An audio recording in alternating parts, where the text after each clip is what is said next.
Hey, I'm Jay Heilman from Kingdom Builder TV, and we're here live at Winter Jam 2012, and we're here with two founding members of the band Newsong, Eddie Carswell and Billy Goodwin. You guys, thanks so much for joining us today. Thank you.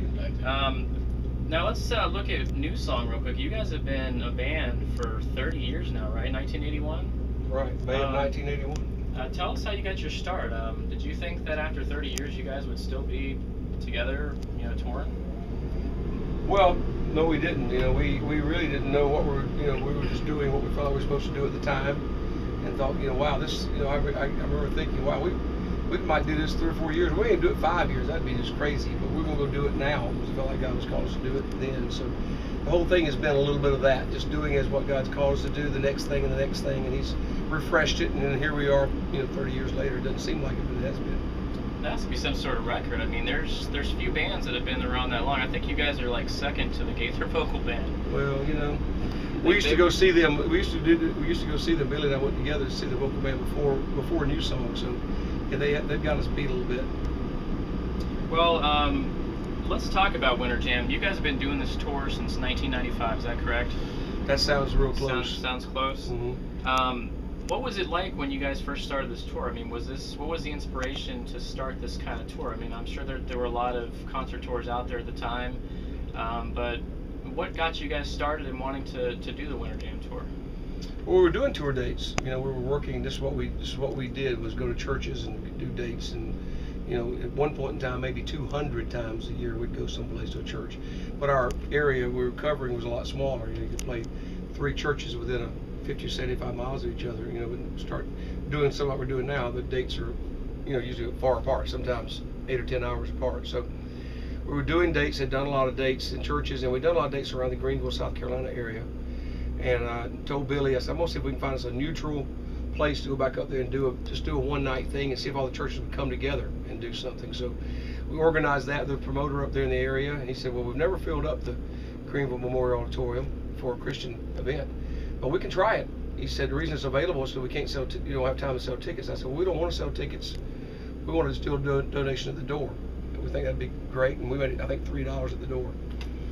And so he advertised it, and we did it somewhere mid-January that year, and turned 2,000 people away. They never even had it full for anything else, Gaither or anybody. And so it was like, wow, what is that? So that kind of started the ball rolling. We added a city here, added a city there. Didn't get in a real big hurry about making it 47 cities, or 60 now almost with West Coast. Just adding a city here and there as we felt like we could. And so here we are today. God just kept guiding us along, doing it, adding more cities. And we were in a van, probably pulling a trailer, and then we were in I think we started taking a little rider type truck with us to carry a few things, and then we got a truck and a bus, and just kept growing and growing. And so here we are now with all this.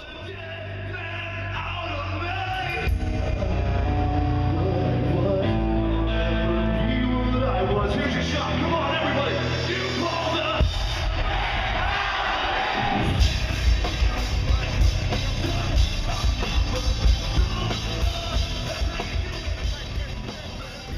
Well, here's a history question for you. What do you guys remember? Some of the first acts that you guys took on that first tour? It's easy to know. Billy can answer this one easy. The first one was Bob Carlisle. Oh, okay. Butterfly Just him, yeah. And then every year we'd add another artist or so, friend. We had Brian Duncan. Going back to the very first one though, it was just us. Just us. We did 2 or 3 years of just us, and it was going great. But then we just didn't have enough music coming out new to make it something brand new every year. We'd be like, okay. So we asked Bob Carlisle, and then we asked Brian Duncan, and then I can't think of who else. But finally we were doing January dates. We called it January Jam, by the way, for a while. Yeah. And then we started doing January dates in February. So they'd be advertising on the radio. Come to January Jam, hear a new song, and so and so and so and so. February the 12th. It's like, what? And so we changed it to Winter Jam, give us a little more room to move. So we thought we needed at least January and February. Of course, since then we've been thinking, what are we going to do now? We started to play dates when it's time for spring break. So it just keeps growing. So we're doing dates in November now out West Coast, which is winter for us, and then we're doing this January, February, March up to the 1st of April.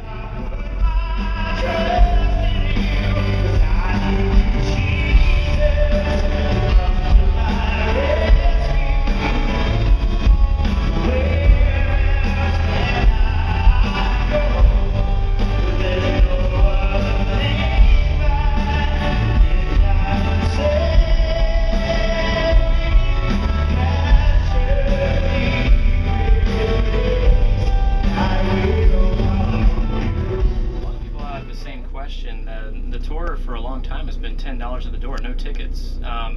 With the huge Christian acts that you guys have often on these tours with you, how can you guys do this for $10? I mean, that's the biggest question I've heard is, you've got other tours out there that are $20 and $30 per ticket, and there's maybe 3 acts, but you guys sport like maybe anywhere up to 10 artists on these tours. I mean, how do you guys do this for just a $10 donation at the door? Well, it's a lot of partnerships too. You know, we have some spot. You'll hear from some people, good Christian things you want to be involved with and want to know about. Teen Mission, you know, University of Mobile, Holt International, Be My Vote. You'll see tonight. There's quite a few people that want to get up, that need a platform to get up in front of and tell what they're doing, so people can find out about it. They maybe have already tried to put on some events of their own and realize that it costs a fortune to put on an event. So let's find somebody we can partner with and do it instead. You know, I know a lot of the World Vision people do events. So what we end up doing is trying to find all these partners. Obviously, another big thing about this is God's blessed it. So, you know, we'll have hopefully a big crowd tonight, Lord willing, at $10. So the $10 really matters. It really matters. We take a love offering. It really matters. Our sponsors really matter. All those things together, you know, really matter. And of course, we talk to people to come do this tour. Last year, you played to 500,000 people. So if you're an artist and you want to get out and you want people to know what you're doing and find out more about you, you say, you know what? I normally get paid more than this, but to come do this with you, I'll do it for a little less because I know what you're doing. You're trying to do something that everybody can come to. It's $10 at the door. I can play it for cheaper. I can sacrifice some to be a part of this because I want this to happen. So it's a lot of give and take with everybody. You know, say, okay, here's what we're trying to do. Here's how it works. How can we make this happen? So somebody said the other night, the biggest, more than what Brock Gill's doing of getting out of, you know, he's doing a big escape thing.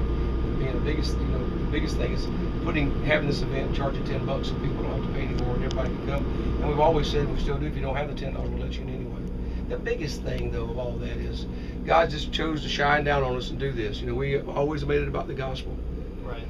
It'll be about the gospel tonight. As I tell them every night, right after the gospel presentation, hey, I'm so excited for you. Hey, we did all this for you, really and truly. I mean, the rest of it was fun, and we have a great time, and everybody's encouraged. Hopefully goes home and sees this. But a big part of it, I think, is us coming together and number one, being able to share the gospel. A big part of it is people seeing that are there, God moving like that, people coming to Christ. All those things. I think as long as we honor God with it, He's going to honor this and do it. You know, we'll have meetings and people have big ideas of something else we could do a little different. And I said, well, now if we do that, is God going to honor that? Because that may be one of those key elements there that is very, very important to Him. We've been doing all these years. If you want, I'm for changing things. Let's be careful we don't change something that even gives smacks of the fact that we're leaving God out of the equation. Because, hey, I said over and over, this is a God tour. All day long I'm going around and saying, send them in, Lord, send them in, because there's no formula for this. You know, it just happens, and people kind of now expect it to be that way, but none of us involved with it expect it to be that way. I mean, most of us, I'm unlucky now, but we've been praying. I guarantee we're on our knees, every part of it, praying that God will send the people in, praying all these things will work out, things will happen, praying we'll all be safe, praying all these things. So it's just God blessing it, and then all these partners going together and people getting it.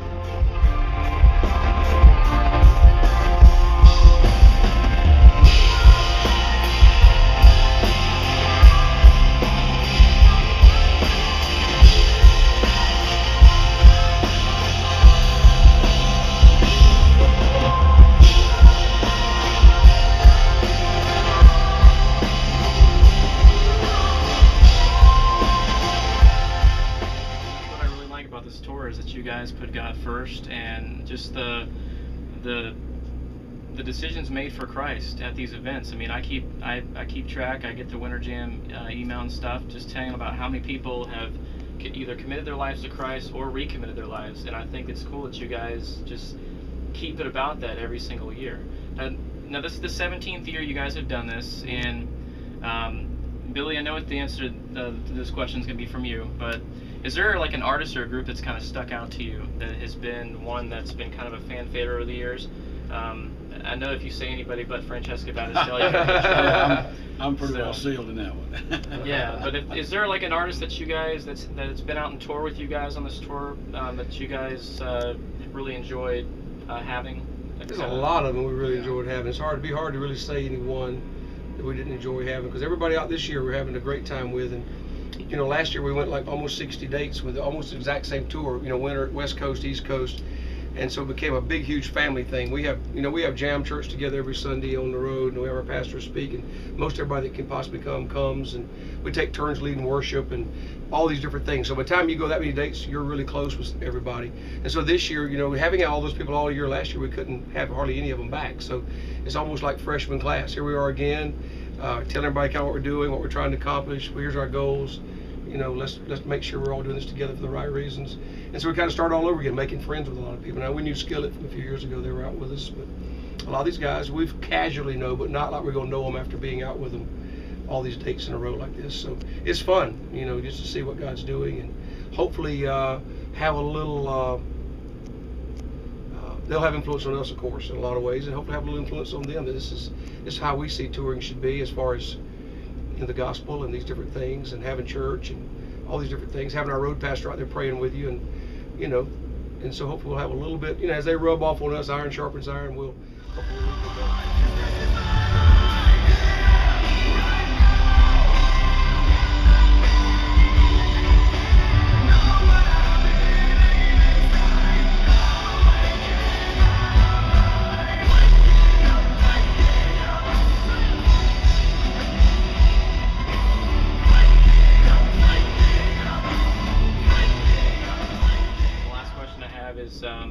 You got your fans that are going to be watching this video. What exactly do you want to tell them right now for this particular tour? What's your message to them? Well, Billy, I'm sure has a different message. It's different, you know.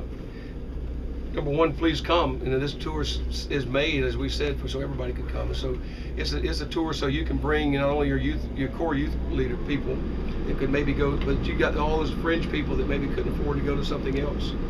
Bring them on, and if you can't come up with the $10 to help them out, you know, we'll let them in free anyway. We'll let them in. It's always been about getting the people in the building and make that happen. And they're going to hear a message of hope. There's hope in Christ, and so we're excited about that, and excited about a great evening.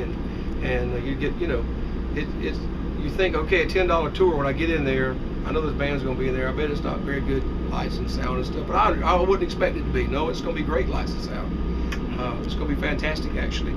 So God's blessed it, and we're able to take some of that money and make some of these things happen, and He keeps blessing it, and we're thrilled to do it. So it's an honor to get to do it. Well, that's awesome. Well, guys, thanks so much for joining me today. Thank you. Thank you. Good luck on the tour and tonight. That's it for Kingdom Builder TV. Be sure to visit jamtour.com, and you can get all the dates for all the tours. And just like Billy and Eddie has said, come on out and see the tour. God bless you guys, and see you next time.